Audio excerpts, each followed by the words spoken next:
The only people who don't want to disclose the truth are people with something to hide. Yes.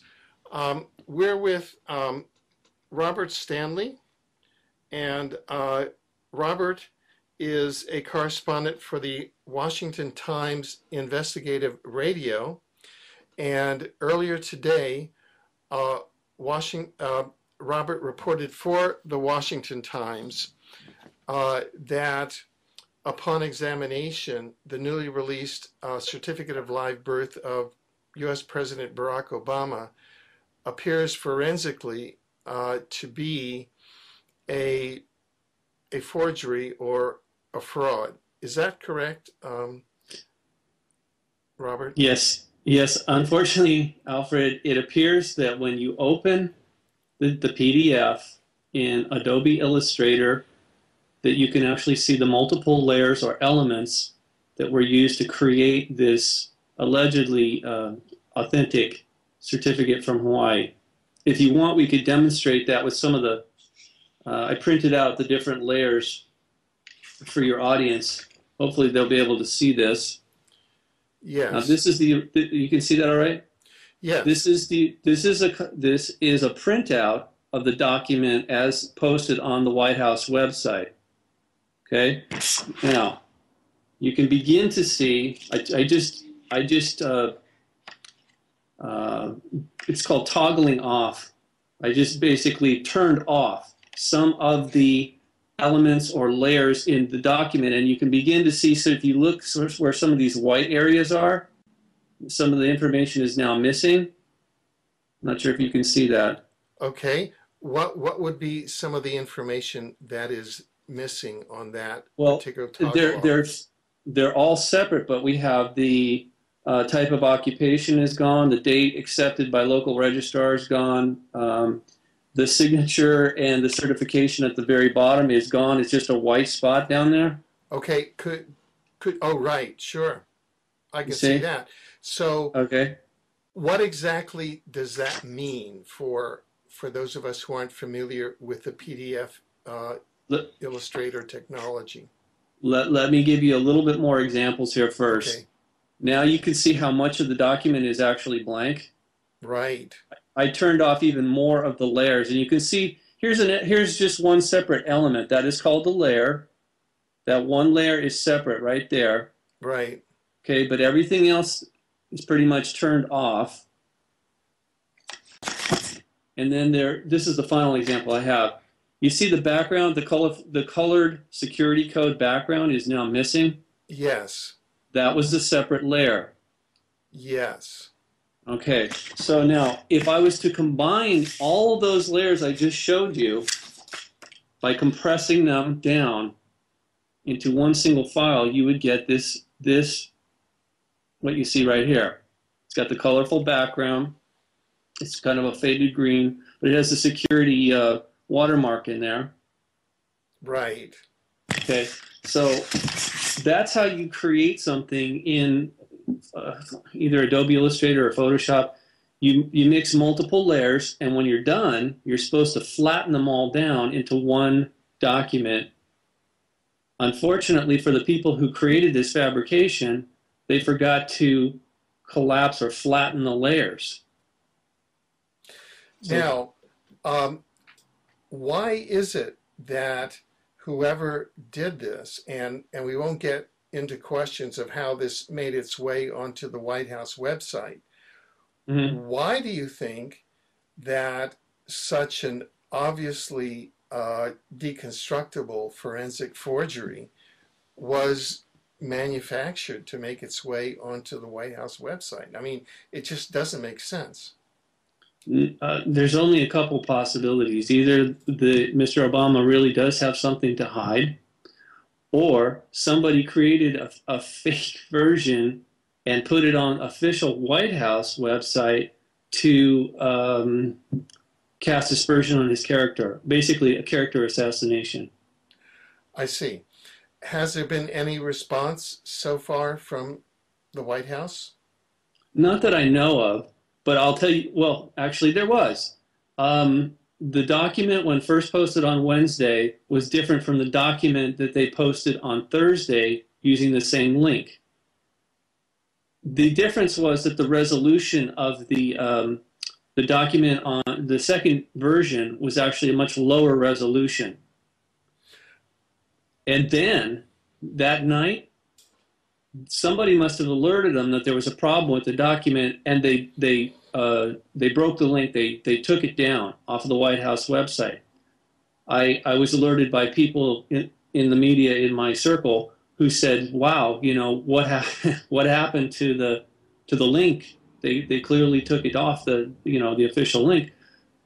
So I looked at the White House website and I found that there is still a link up there at a different location. It's sort of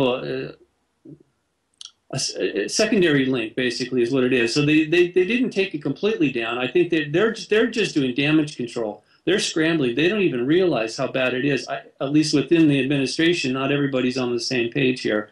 And so, but I also know that thousands of people have downloaded the document as originally posted. So we're still in the phase that this may have been some malefactor, that we don't know who the malefactor was, who created this document and handed it over to the White House. But it does appear to bear an authentic state of Hawaii seal. It says the state registrar, but you know what's odd? Unlike the first birth certificate that they released, this one has no seal on it. I see.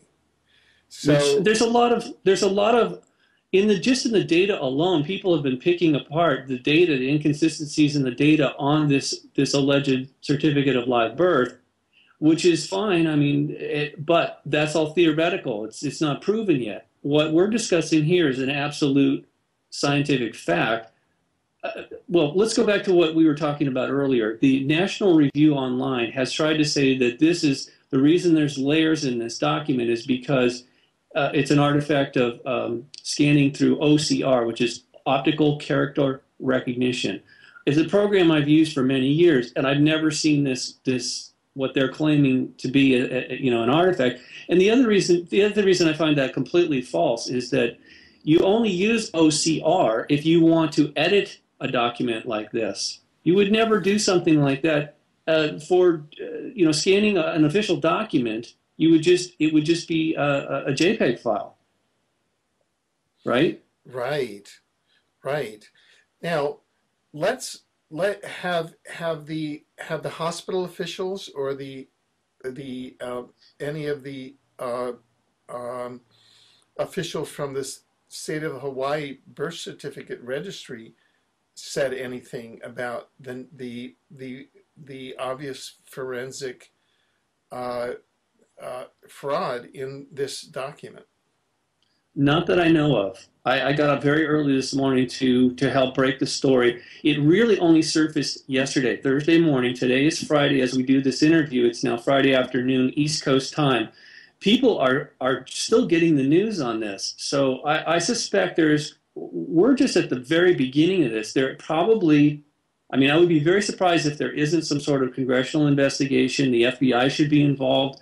The media is going to have to play catch up on this. And the other problem is the mainstream media basically has an agenda here politically. They don't want to see Barack Obama smeared like this. So typically, I think they're going to be hesitant. I think they're going to try and dismiss it as nonsense initially.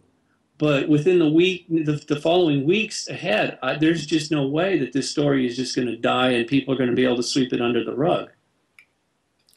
Now, some people say that this is a sideshow and a red herring to set up Donald Trump as a leading Republican contender, which divides the Republican opposition and guarantees Obama an electoral victory. What do you think of that argument? Well, it's an interesting theory. I mean, Mr. Obama has spent over $1 million keeping people away from, trying to prevent people from forcing him legally to release something that, it really, it it shouldn't be a big deal like this. I mean, he's been acting like he's got something to hide prior to this. Yes, it's just, I think it's interesting that Mr. Trump ultimately he created enough question in people's mind, from my understanding, that the public polls that the White House is often doing showed that people were starting to doubt in large numbers whether or not Mr. Obama really was born in America.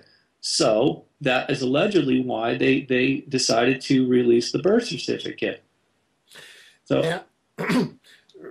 Right. So do you think we have another potential Richard Nixon here? yeah, that's the analogy I thought of, and we discussed earlier today on Washington Times Radio. However, I would say that if all of this is accurate, the way I'm reporting it, if this is true, I would say this is much larger than Watergate in its scope and implication.